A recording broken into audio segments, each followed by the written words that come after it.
ஸ்ரீ சதுரசித்தி லிங்க மாஹாத்மியம் 39ஆம் அத்தியாயம். அக்ரூர ஈஸ்வர லிங்கம்.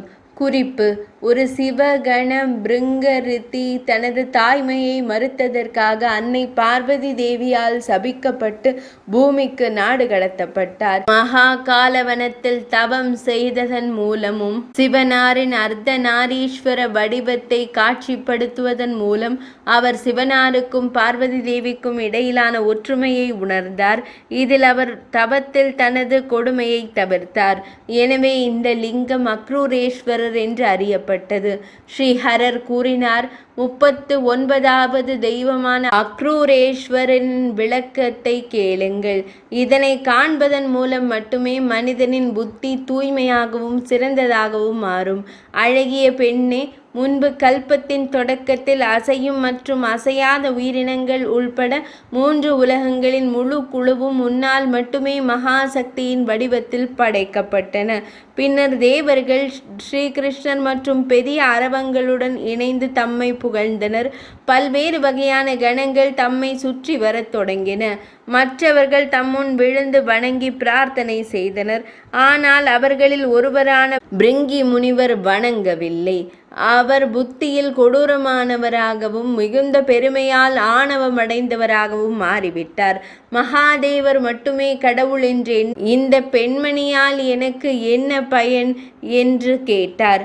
அவர் தம் அருகில் வராத போது தாம் அவரை அணுகி, நீ ஏன் என்னுடைய வழிபாடு சுற்றம் அல்லது புகழாரம் சூட்டக்கூடாது? நீ என் பக்தர்களில் ஒருவன், அதனால் என் கட்டுப்பாட்டில் இருக்கிறாய். நீ என் மகனே, என்னால் ஆக்கப்பட்டவன், கணங்களின் தலைவனே. நீ இப்படி இருக்க நீ ஏன் ஒரு சுயநலவாதியாக நடந்து கொள்கிறாய்? இதை கேட்டதும் பிருங்கி முனிவர் கோபம் அடைந்து தம்மிடம் ஆணவத்துடன், தேவி பார்வதி, நான் தம் மகன் அல்ல, நான் சங்கரரின் மைந்தன். அவர் மட்டுமே என் தாயும் தந்தையும் ஆவார். இரவும் பகலும் நான் பரமேஸ்வரரிடம் அடைக்கலம் தேடுகிறேன். தேவி பார்வதி, தாமும் அவரை நாடி அவரிடம் அடைக்கலம் புகுந்திருக்கிறீர். நான் தம்மை வணங்க வேண்டுமானால் எல்லா கணங்களுக்கும் வணக்கம் செலுத்த வேண்டும் என்று கூறினார். பயந்த பெண்ணே, பிரமதங்களின் தலைவரான பிருங்கி முனிவரின் இந்த வார்த்தைகளை கேட்டதும் நீ பிரமதங்களின் தலைவரான பிருங்கி முனிவரிடம், நீ என் மகனாக இருந்தாலும் ஏன் என்னிடம் இவ்வளவு மரியாதையற்ற முறையில் பேசுகிறாய்? ஒரு மகனின் தோல், சதை, இரத்தம் மற்றும் குடல்கள் தாயிடமிருந்து பெறப்பட்டவை. கணவனே, நகங்கள், பற்கள் மற்றும் எலும்புக்கூடு எலும்புகள், ஆண்குறி, பேச்சு, தலை மற்றும் விந்து ஆகியவை மகன் தந்தையின் உடலிலிருந்து பெறப்பட்டவை.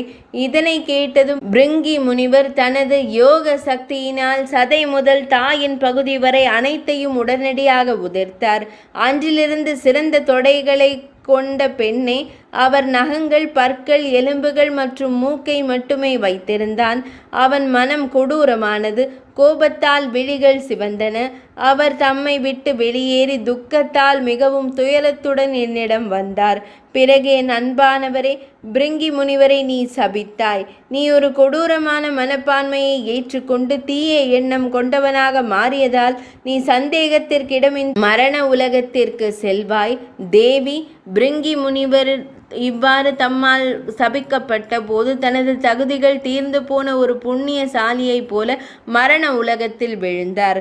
தவத்தை நோக்கிய மனதுடன் புஷ்கர தீபத்திற்கு சென்றார். அங்கே அவர் கரங்களை உயர்த்தி ஒற்றை காலில் 10 பத்ம வருடங்கள், கோடி வருடங்கள் நின்றார். அந்த கடுமையான தவத்தால் பிரபஞ்சம் எரிந்தது. அதன் பிறகு அழகான இடுப்பை கொண்ட பெண்ணே, நாம் அனைவரும் பிரம்மதேவர், விஷ்ணுமூர்த்தி, சக்கரரான தேவேந்திரன் மற்றும் தேவர்கள் அனைவரும் அவரிடம் சென்றோம். அவரை அணுகிய பிறகு நான் அவரிடம் இவ்வாறு கூறினேன்: உலகத்தையே அழிக்கும் இந்த இரக்கமற்ற தவம் போதும். நீங்கள் இவ்வாறு நிலை நிறுத்தப்படும் போது 3 உலகங்களின் குழுவும் உணர்வை இழந்துவிட்டது. உலகங்களை அதிகமாக எரிக்கும் இந்த பயங்கரமான தவத்தை திரும்ப பெறுங்கள். அன்பு மைந்தனே, அன்னை பார்வதி வேண்டிக் கொள்ளட்டும். அவள் தமக்கு ஒரு வரம் கொடுப்பாள்.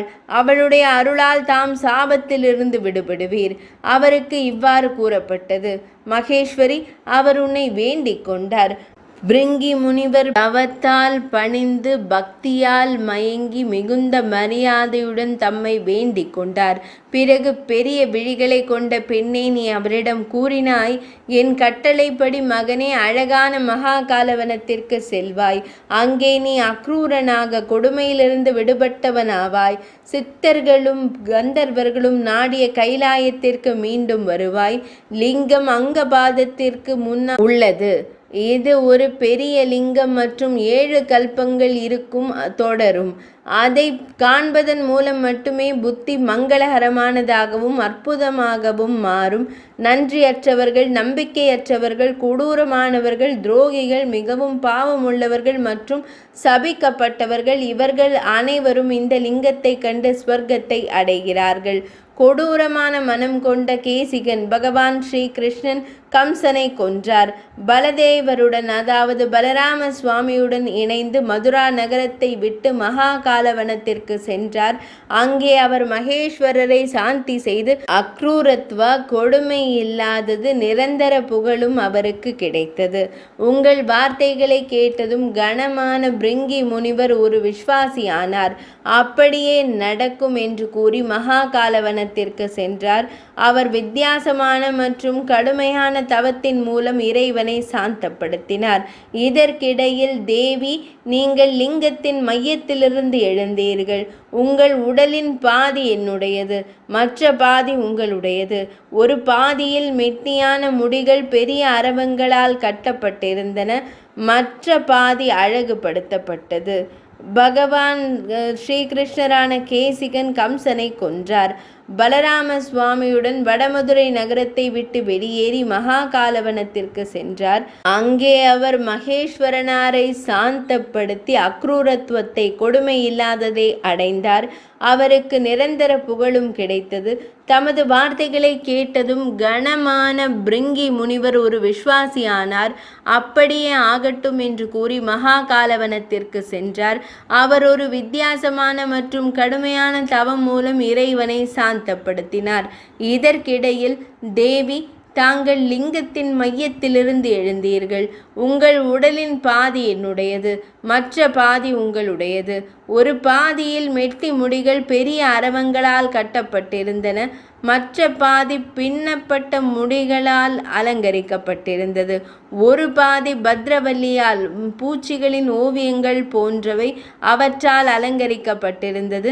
மற்ற பாதி பிறைச்சந்திரனால் பிரகாசித்தது. ஒரு பாதி முத்து மாலைகளால் அலங்கரிக்கப்பட்டிருந்தது. மற்ற பாதி அரவங்களால் சூழப்பட்டிருந்தது. பின்னர் தேவி பிருங்கி முனிவர் அந்த பெரிய அதிசயத்தை கண்டு தனது இதயத்திற்குள் இவ்வாறு எண்ணினார், நான் அறியாமையால் ஒரு தவறு செய்தேன். உமா மற்றும் சங்கரர் ஒன்றாக ஒரு நித்திய உடல் வடிவம் உருவாகிறது. குறிப்பாக வேறுபடுத்த முடியாத ஒற்றை வடிவம் 2 வெவ்வேறு விதமாக தோன்றுகிறது. அவர் இவ்வாறு பக்தியுடன் பணிவுடன் சிந்தித்து கொண்டிருந்த போதும் தேவி பார்வதி தாமே கூறினீர், அன்பு மகனே, நான் மகிழ்ச்சி அடைகிறேன். ஒரு வரத்தை தேர்ந்தெடுப்பாய். அவர் கூறினார், என் தாயே, தாம் மகேஸ்வரி ஆவீர். தாம் மகிழ்ச்சி அடைந்தால் இந்த தெய்வத்திற்கு அக்ரூரேஸ்வரா என்று பெயரிடப்படட்டும்.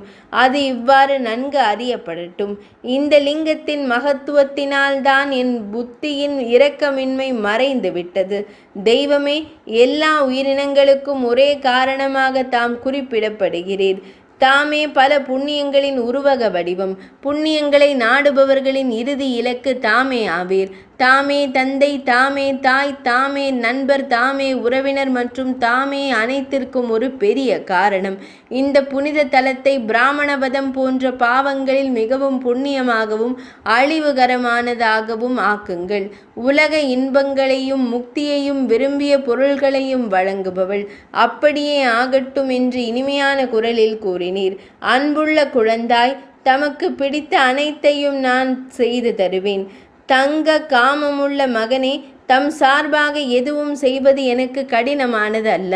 மனிதர்கள் பாவங்களில் மூழ்கி இருக்கலாம், ஆனால் அவர்கள் தற்செயலாக இந்த புனித தலத்தில் அக்ரூரேஸ்வரர் என்ற தெய்வத்தை கண்டாலும் அவர்கள் எப்போதும் தம்மை போலவே கணங்களாக மாறுவார்கள்.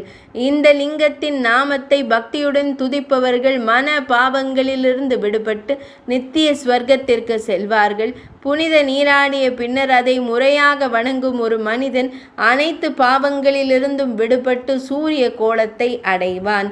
இந்த லிங்கத்தை தொடுவதன் மூலம் வழிபடுவதன் மூலம் ஒரு மனிதன் நீண்ட ஆயுள், ஆரோக்கியம், செழிப்பு, விரும்பிய அனைத்தையும் அடைகிறான். மேலும் 1000 பசுக்களை கொடையாக கொடுத்த பலனையும் பெறுகிறான். ஒரு பக்தர் மந்தாகினி குண்டத்தில் புனித நீராடி பல்வேறு வகையான மலர்களால் அக்ரூரேஸ்வரரை வழிபட வேண்டும். அவர் பெரும் பாவங்களால் கரைப்பட்டிருந்தாலும் அவர் தெய்வீக விமான ரதத்தில் அமர்ந்திருக்கும் ஸ்வர்க்கத்திற்கு செல்வார். அவர் 4 கல்பங்கள் அங்கேயே இருப்பார். அவர் 4 கல்பங்கள் அங்கேயே தங்குவார். கந்தர்வர்களால் அவரை சுற்றி பாடப்படுவார். இவ்வாறு கூறப்பட்டவுடன் தேவி சாபத்திலிருந்து விடுபட்ட கணன் தம்முடன் என்னிடம் வந்தான். சிறந்த முகபாவனை கொண்ட பெண்ணே, இதை நீ மறந்து விட்டாயோ? இவ்வாறு அக்ரூரேஸ்வர தேவரின் பாவத்தை அழிக்கும் சக்தி தமக்கு கூறப்பட்டுள்ளது. தேவி பெரிய தெய்வமான குண்டேஸ்வரரின் சக்தியை அடுத்து கேளுங்கள். 39ஆம் அத்தியாயம் இனிதே நிறைவடைந்தது.